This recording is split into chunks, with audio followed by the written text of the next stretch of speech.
po sa inyong mga taga-Masugid na manonood.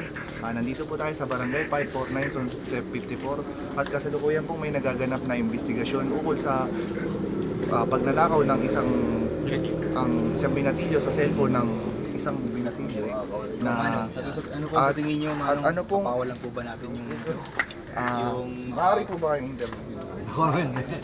mapakulan po ba yung nagnakaw ng cellphone, Manong? Ano po bang masasabi niyo sa mga nakawang nangyayari po dito ngayon sa atin? Mapakulan po ba yung cellphone? Maraming salamat po. Ang interviewin po natin ang nawala ng biktima ng cellphone. Anong masasabi mo anong nararamdaman mo nga sa mga panahon ngayon? Pare, nalulukmok yung puso ko. Tama na, kaibigan natin yun, di ba? Tapos, Pinakaw. ang baho niya ko, amoy ang hit, ang baho niya ko.